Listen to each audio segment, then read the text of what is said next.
नमस्कार, मैं Harikishan Meena, assistant professor physics, government girls college Khelwara. Optics के इन लेक्चर में आपका स्वागत है। हम लोग इस लेक्चर में पढ़ेंगे फ्राउनहोफर विवर्तन में तीव्रता वितरण, मैक्सिमा और मिनिमा हम लोग कहाँ कहाँ मिलते हैं, इन सारी जानकारी हम लोग पढ़ेंगे। पिछले लेक्चर में हम लोग फ्राउनहोफर विवर्तन में तीव्रता वितरण का सूत्र प्राप्त किया था और हमने आयाम जो वितरण या कहेंगे हम लोग आयाम का क्या सूत्र है किसी पर्टिकुलर बिंदु पर, तो वो हमने प्राप्त किया था। हम लोग इस लेक्चर में विवर्तन तीव्रता वितरण का अध्ययन करेंगे। देखो फ्राउनहोफर विवर्तन हमारा क्या था, ये हमारा कोई स्लिट थी, ठीक है, स्लिट ए बी, ये हमारी स्लिट थी ए बी और ये हमारा प्रकाश स्रोत है अनंत पर स्थित है। अनंत पर स्थित इलेक्ट्रॉन यहाँ से यहाँ जो हमारे प्रकाश किरण करेंगे वो हमारा क्या लगा होगा, समतल लगा होगा, यहाँ पे हमारा पर्दा था, ठीक है। हम लोग क्या क्या कर रहे थे, पर्दे पर जैसे किसी बिंदु P पर हम लोग तीव्रता वितरण कितना होगा जो कि सेंटर में यहाँ से, ठीक है, या किसी बिंदु P1 पर तीव्रता वितरण कितनी है, ठीक है, क्योंकि यहाँ पे इन दोनों के बीच में पदार्थ कितना आ गया, पदार्थ आ गया हमारा ये BC के बराबर पदार्थ है। हमारे पास में एक इक्वेशन होते कि जो हमारा पदांतर है वो हमारा a sin थीटा होता है। ये टोटल थीटा के साथ किसी पर्टिकुलर एनुअल थीटा के लिए हमारा a sin थीटा है, ठीक है। वो जो 2 अल्फा होता है हमारा ये कालांतर है, वो होगा हमारा 2 pi divided lambda time a sin theta, ठीक है। अगर हम लोग किसी एनवी थीटा के लिए ज्ञात करना चाहते हैं तो हमारा आएगा 2 alpha and this is equal to 2 pi divided lambda multiply by a sin theta, ठीक है। उसके अलावा हमारे पास जो फॉर्मूले थे वो हमारा कुल आयाम आ गया, हमारा कुल आयाम था हमारा वो था हमारा a sin alpha divided alpha और हमारी जो तीव्रता थी r is equal to r0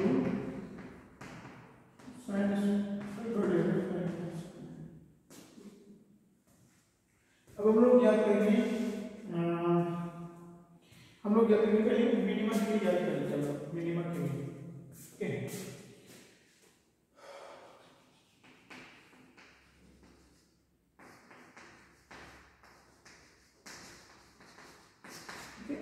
प्रदीपन यहाँ से चल के विद्युत तरंग का किसी पर्टिकुलर बिंदु जिस पे जाती है वहां पे मिनिमा प्राप्त है या निम्नलिखित प्राप्त हुई, उसके लिए क्या कंडीशन है। देखो हम लोग मानते हैं कि जैसे यहाँ से बिंदु A से और बिंदु B से P1 तक पहुंचने वाले किरणों के बीच में अगर जो पथांतर है लैम्बडा हो, ठीक है, डेल्टा कितना हो, लैम्बडा हो,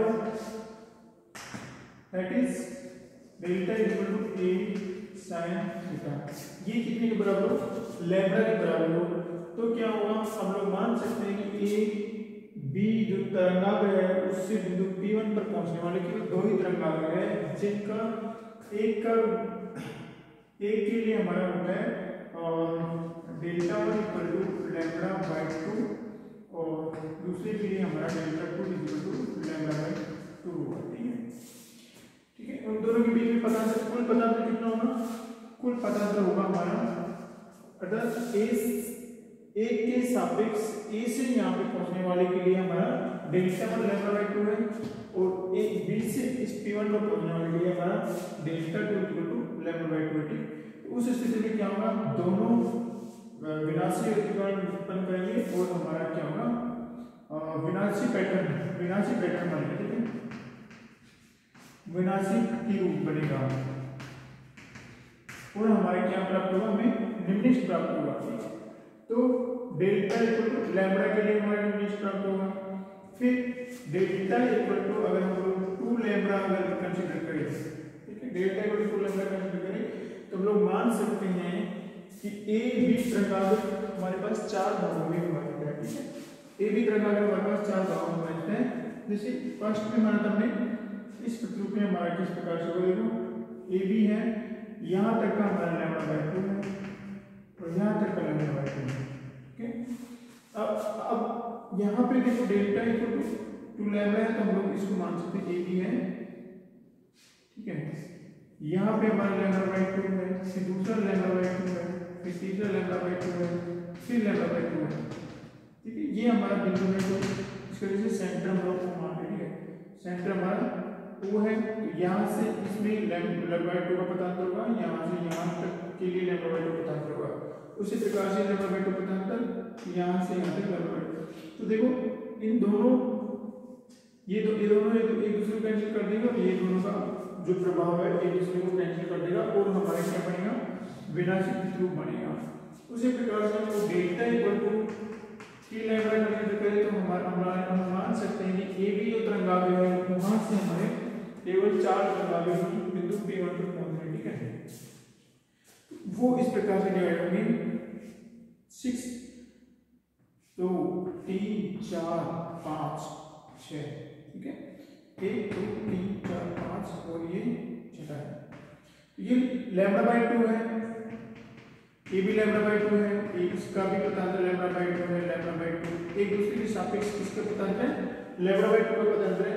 तो लैम्डा बाई 2 का पतांतर होने के कारण इनका प्रभाव एक दूसरे को कैंसिल कर दिया जाएगा और वापस हमारा विनाशिक ध्रुव प्राप्त होगा। हम लोग ये delta equal to lambda, delta equal to 2 lambda, delta equal to 3 lambda और इसी प्रकार से delta equal to n lambda के लिए अगर हम लोग पतांतर हो हमारे पास में तो उस स्थिति में क्या होगा, ये विनाशिक प्रतिरूपी बनेगा, अर्थात हमारे पास में जो बिंदु P1 पर प्राप्त होगा वो निम्नलिखित प्राप्त होगा। ठीक, अर्थात ए बी अगर तरंगावे पूरा ले और ए बी ए और बी के बीच या ए से P1 पर बी से P1 पर पहुंचने वाली विद्युत तरंगाएं या प्रकाश किरण है उनके बीच में जो BC पतांतर है वो हमारा अगर this BC equal to n lambda हो तो हमारे पास में जो प्रतिरूप बनेगा वो कैसा बनेगा, विनाशिक प्रतिरूप बनेगा। तो हम लोग संक्षेप में कह सकते हैं कि निम्नलिखित के लिए हमारे पास क्या कंडीशन निकल के आएगी, निम्नलिखित के लिए हमारे पास जो कंडीशन निकल के आएगी, निम्नलिखित के लिए हमारे पास जो कंडीशन आएगी वो आएंगे delta equal to n lambda, delta equal to n lambda equal to a sin theta. ठीक है, a sin थीटा या थीटा लिख सकते हैं। ठीक है, ये हमारे लिए निम्नलिखित के लिए कंडीशन निकल गया है कि n lambda equal to a sin theta होगा। उसी प्रकार से हम लोग उच्चिष्ट के लिए निकाल सकते हैं। उच्चिष्ट के लिए निकालते हैं हम लोग, देखो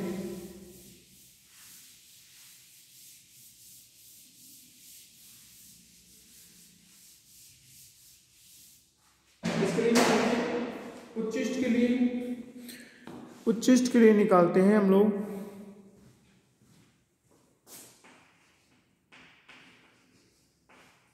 उच्चिष्ट के लिए निकालते हैं,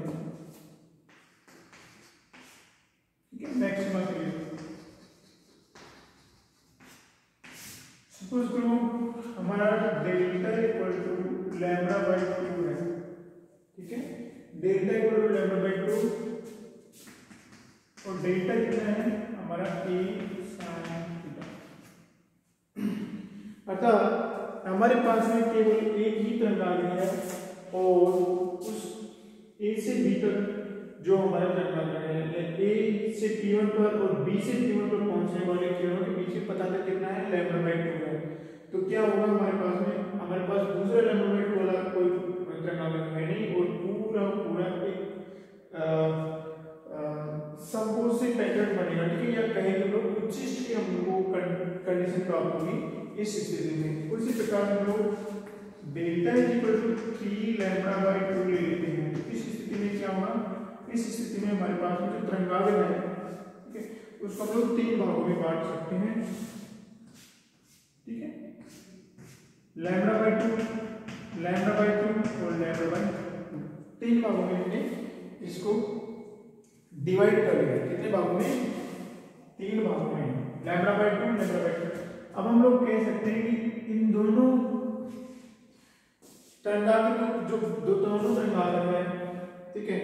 या हम लोग जैसे हमने फ्रेनेल वेक्टर में जो क्या कहा था, कटिबद्ध कहा था, ठीक है। तो इन दोनों से जो प्रतिरूप बनेगा वो एक दूसरे को कैंसिल कर देगा, लेकिन फिर भी हमारे पास λ/2 का जो होगा तरंगाग्र का जो भाग है, तरंगाग्र है, वो उसका पैटर्न को कोई कैंसिल नहीं करेगा और ये हमारे पास में फिर समकोणीय व्यतिकरण वाली कंडीशन सेटिस्फाई होती है। हमारे पास में P1 पर क्या प्राप्त होगा, मैक्सिमम प्राप्त होगा। उसी प्रकार से हम लोग डेल्टा इज इक्वल टू 5 λ/2 अगर लेंगे तो हमारे यहाँ पे 3 की बजाय क्या होंगे, 5 भाग होंगे, 1 2 3 4 और 5, ठीक है। λ/2 λ/2 λ/2 और λ/2। देखो हम लोग इन दोनों प्रतिरूपों को दोनों कैंसिल कर देंगे, इन दोनों को दोनों कैंसिल कर देंगे, तो फिर हमारे पास फिर एक बचेगा। तो फिर हमारे पास में P1 पर क्या होगा, मैक्सिमा हमको प्राप्त होगा, ठीक है। क्या प्राप्त होगा, मैक्सिमा। तो हम लोग कह सकते हैं कि अगर डेल्टा इक्वल टू हमारे पास इसी प्रकार से डेल्टा इक्वल टू हमारे पास 2n + 1 λ/2, ठीक है, 2n + 1 λ/2 हो, तो हमारे पास जो प्रतिरूप बनेगा उसमें हमको क्या प्राप्त होगा, उच्चिष्ट प्राप्त होगा, मैक्सिमम प्राप्त होगा, ठीक है। तो हम लोग कह सकते हैं कि this is A sin theta, delta equal to 2n + 1 λ/2, that is A sin theta. Maxima के लिए हम यहाँ पे लिखते हैं, मैक्सिमा के लिए हमारे पास में डेल्टा इक्वल टू 2n + 1 λ/2 होना चाहिए, या हम लोग कहेंगे कि A sin theta is equal to कितना होना चाहिए, A sin theta equal to 2n + 1 λ/2 होना चाहिए, कितना होना चाहिए, 2n + 1 λ/2 होना चाहिए। तो हमको तो प्रत्येक बार हमारे जो विवर्तन प्रतिरूप प्राप्त होगा उसमें हमको कहाँ पे निम्नलिखित और कहाँ पे मैक्सिमम प्राप्त होगा, उसके लिए हमारी कंडीशन है, मैक्सिमम के लिए कंडीशन है A sin theta should be 2n + 1 λ/2 होता है, पथांतर इतना होना चाहिए, और निम्नलिखित के लिए हमारा पथांतर delta equal to n lambda equal to A sin theta होना चाहिए। अब हम लोग क्या याद करते हैं, हमारे पास में हम लोग जो तीव्रता वितरण है उसमें हमारा ये आया I = I0 sin² अल्फा और अल्फा²। तो मैक्सिमा पर हमारी तीव्रता आएगी वो कितनी आएगी, और मिनिमा पे हमारी तीव्रता आएगी वो कितनी आएगी, हम लोग इस फॉर्मूले से याद करते हैं, ठीक है।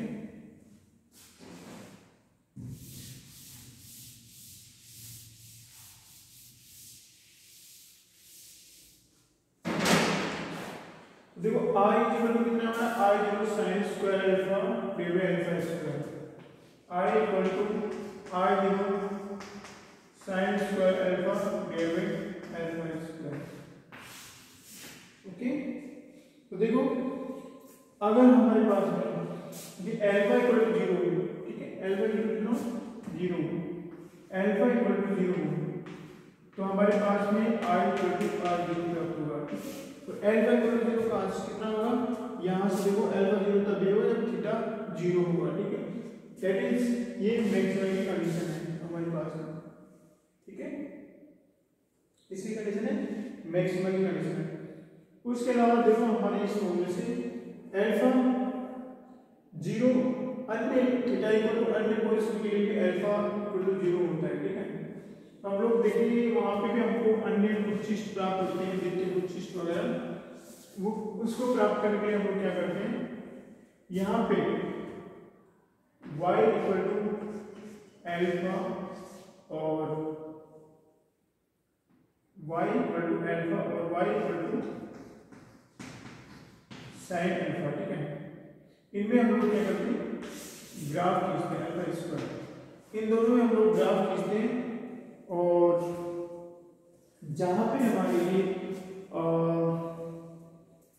मैक्सिमम मिनिमम करने के लिए क्या करते हैं, इसका एक बार अवकलन करते हैं, ठीक है, एक बार अवकलन करते हैं अल्फा के सापेक्ष, ठीक है। इसमें सिर्फ अल्फा ये चेंज हो रहा है, अल्फा कैसे चेंज हो रहा है, जैसे जैसे हमारा थीटा चेंज हो रहा है, थीटा कैसे चेंज होता है, जैसे जैसे हमारा तरंगाग्र की जो या स्लिट कहें उसकी जो लेंथ है वो चेंज हो रही हो, ठीक है। या हम लोग कहें कौन से तरंगाग्र के सापेक्ष हमारा पैटर्न आयाम ज्ञात कर रहे हो वो चेंज हो, तो हम लोग हमारे सिर्फ अल्फा ही चेंज हुआ, ठीक है। तो अल्फा के सापेक्ष इसका अवकलन करते हैं लोग, D I divided D alpha this is equal to I zero. Okay, एक बार मैं साइन अल्फा कर देता हूं तो 2 sine alpha cos alpha divided by alpha square और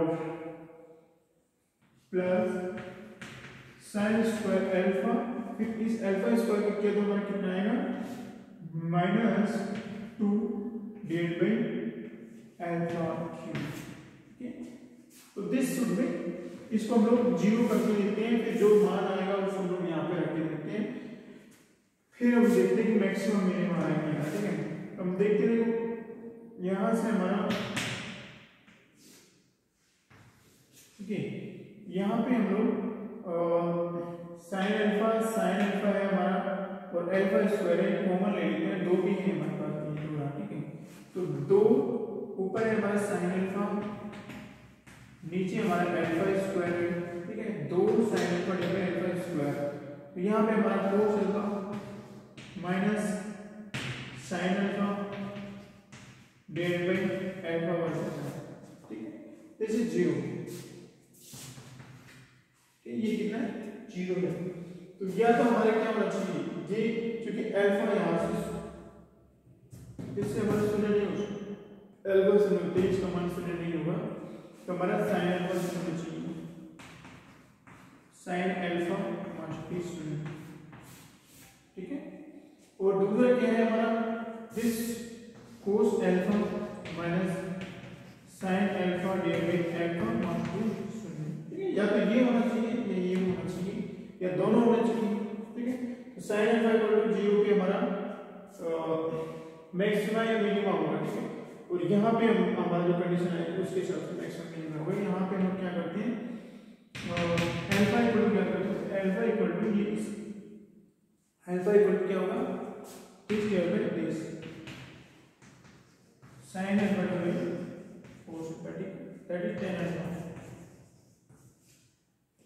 तो हमारा जो दूसरा समीकरण है alpha equal to tan alpha. ठीक है, alpha equal to tan alpha. तो हमारे पास दो कंडीशन आ गई, ये मैक्सिमम या मिनिमम का होगा जब sin अल्फा इक्वल टू 0 या alpha equal to tan alpha. तो पहली कंडीशन क्या है कि अल्फा इक्वल टू 0 होने की, जैसे ही हमारा अल्फा 0 होता है तो हमारा जो मैक्सिमम प्राप्त होता है वो बिंदु P पर आता है, और वो क्या होता है हमारा सेंट्रल मैक्सिमम होता है। देखो साइन अल्फा का जो 0 हो गया तो ये I इक्वल टू I0 होता है, और साइन अल्फा किस पे 0 होता है, अल्फा पे 0 हो सकता है, अल्फा इक्वल टू 0 पे साइन अल्फा इक्वल टू 0 पे हो सकता है, तो अल्फा इक्वल टू 0 पे sine square alpha divided alpha square का मान भी 1 होगा, उस कंडीशन में हमारा I इक्वल टू I0 होगा। नेक्स्ट हमारा इक्वेशन है alpha equal to tan alpha. ठीक है, इस इक्वेशन को हम लोग सॉल्व करते हैं, इसको हम लोग हल करते हैं। देखो कैसे हल करेंगे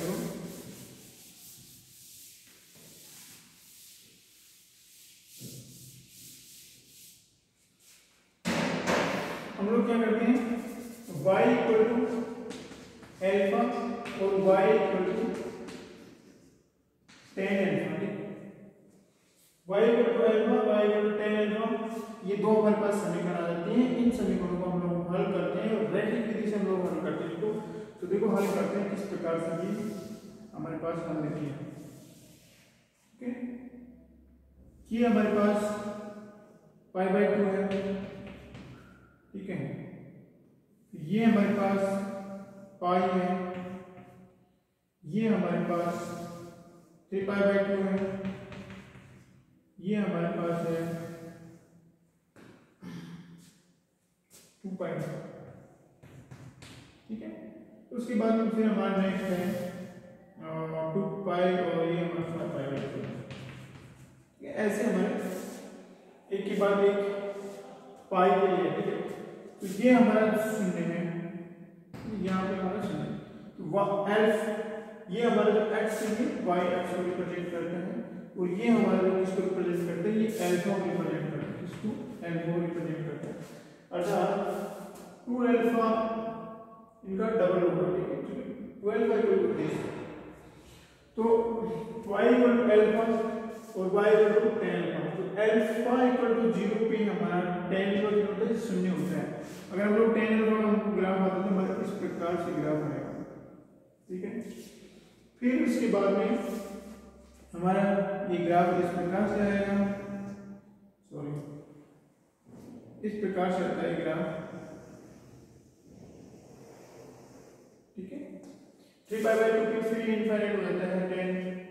इसके बाद फिर हमारा ग्राफ आएगा इस प्रकार से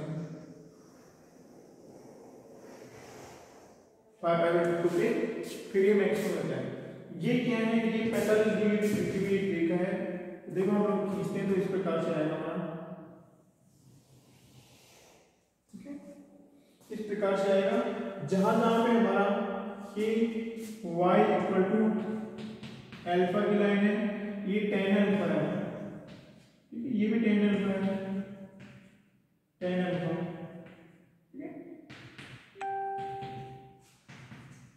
तो ये जो ग्राफ है हमारे tan अल्फा है, ठीक है। ये ग्राफ हमारे tan अल्फा का ग्राफ है और ये y इक्वल टू अल्फा का ग्राफ है। जैसे जैसे हमारा अल्फा यहाँ पे 5/2 तक हमने खींचा है, तो देखते हैं हम लोग ये y equal to tan alpha और i इक्वल टू अल्फा किस पे मिल रहे हैं, 0 पे मिल रहे हैं।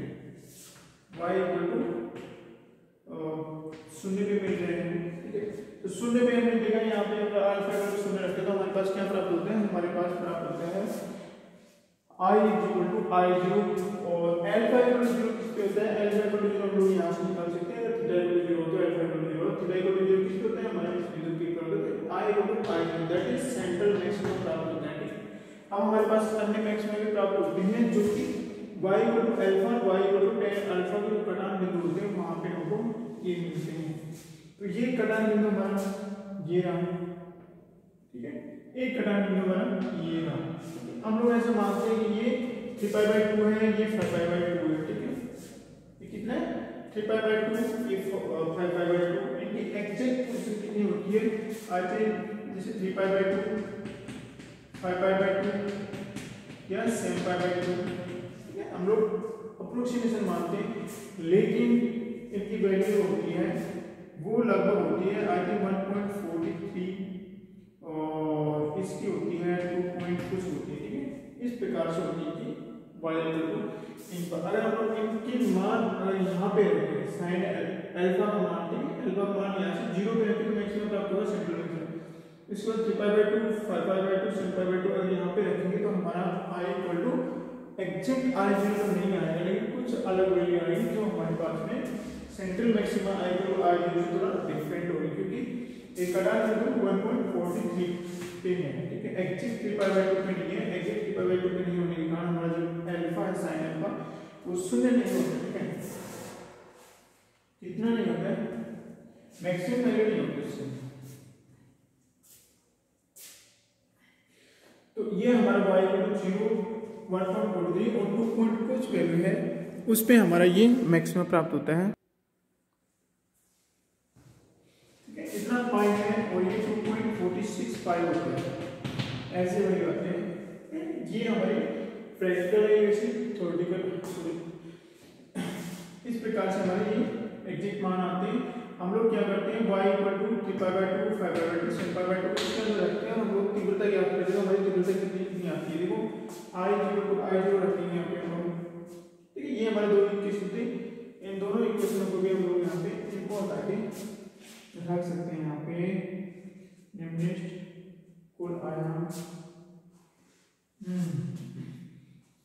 sin अल्फा इक्वल टू 0 एक कंडीशन आई थी हमारी, और दूसरी आई थी हमारी alpha equal to tan alpha, ठीक है।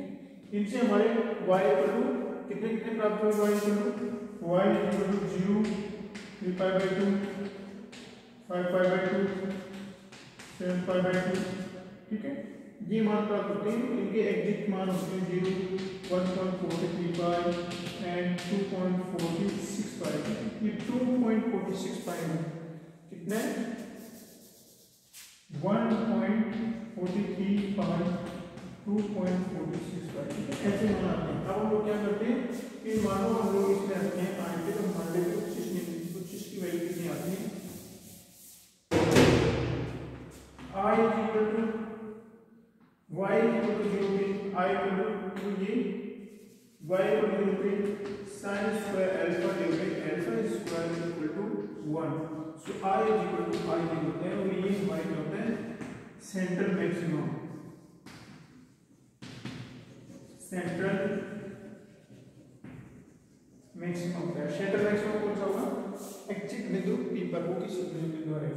उसके बाद में हम लोग y इक्वल टू कितना रखते हैं? y इक्वल टू 3π/2 रखते हैं। तो ये हमारे को sin square alpha divided alpha square कितना है?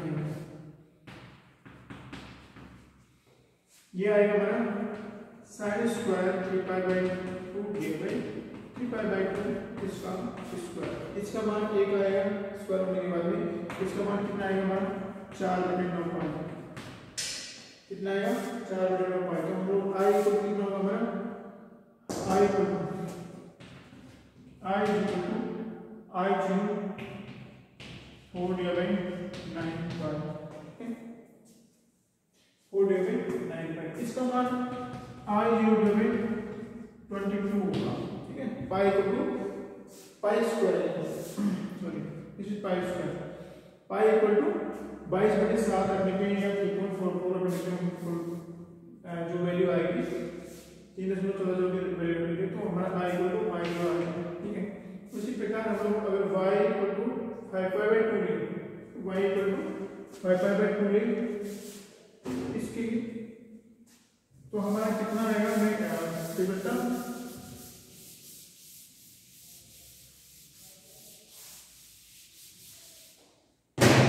y इक्वल टू 5π/2 sin 5π/2 इसका स्क्वायर डिवाइड 5π/2 का स्क्वायर दैट इज 4/25π। तो I कितना होगा हमारा? I equal to 4/25π square that is I divide 61 आ गया। ठीक है, उसी प्रकार से y इक्वल टू 7π/2 लेंगे तो हमारा sin 7π/2 का स्क्वायर डिवाइड 7π/2 का स्क्वायर दैट इज हमारा 4/49π स्क्वायर आएगा। ये 4/49π स्क्वायर। और हमारा I कितना है? I equal to I cube 4/49π square this is equal to I divide by 121। Okay, तो हम देखते हैं कि जैसे जैसे हमारा सेंट्रल मैक्सिमा से ऊपर या नीचे की तरफ जाते हैं तो हमारी तीव्रता कितनी आएगी? पहले मैक्सिमा आएगा हमारा I डिवाइड 22। जो तीव्रता मैक्सिमम पे होगी उसका 22वां भाग होगी। और यहाँ पे हमारे जो सेकंड मैक्सिमा आएगा उसमें तीव्रता का कौन सा भाग होगा? 61वां भाग होगा। तो थर्ड हमारे जो मैक्सिमा आएगा उसमें मैक्सिमा कौन सा भाग होगा? I डिवाइड 121वां भाग होगा। ठीक है, देखो हम लोग पाई इक्वल टू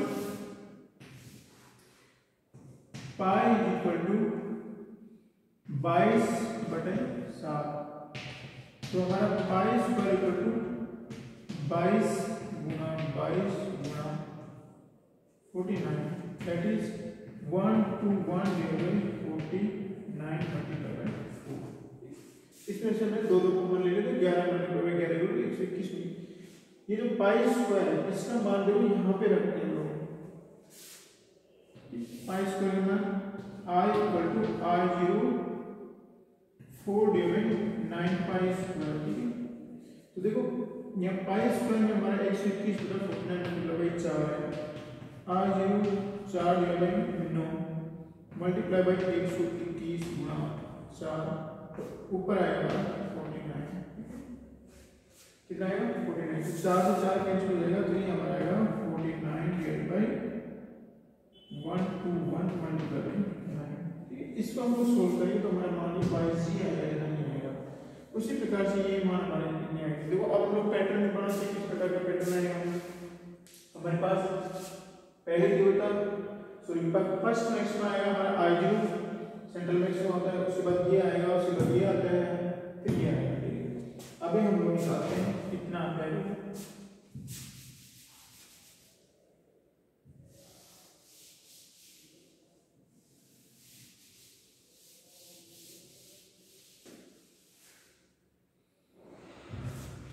ये हमारा सेंट्रल पॉइंट है बिंदु P, ठीक है। ये हमारा तरंग आगे का बिंदु ये है, ये बिंदु B है, ये भी।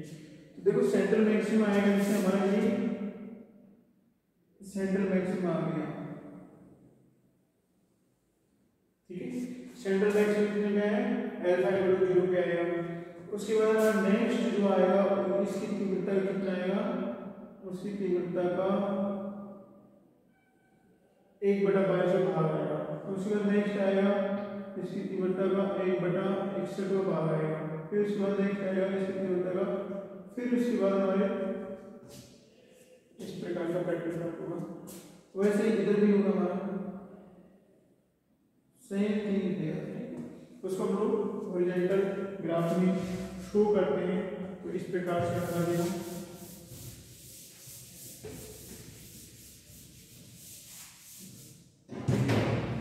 जैसे ये हमारा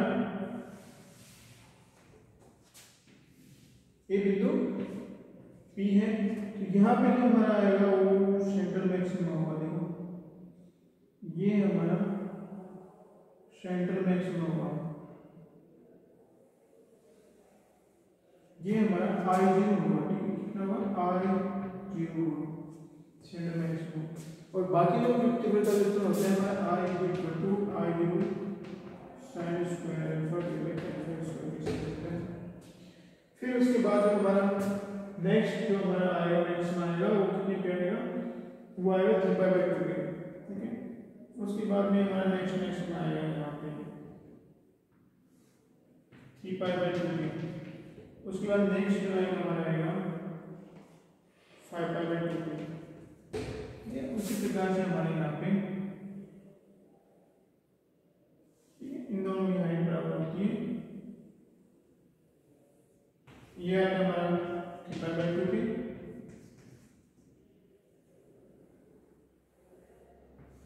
ये हमारा 5π/2 पे आता है,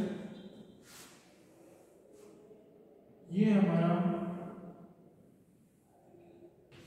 7π/2 पे आएगा। उसी प्रकार से ये हमारा फिर इनका मान कितना है, घटता जाता है, ऐसे आता है।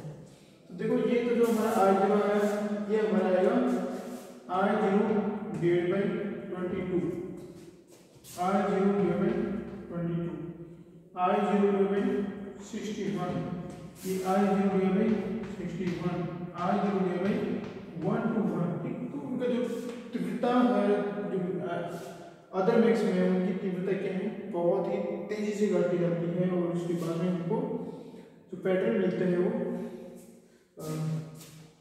इस प्रकार से मिलता है। तो ये हमारा फोन ऑपरेटर में तीव्रता बदलना पैटर्न आया है, हमारा इस प्रकार से आएगा। लाइक देखेंगे।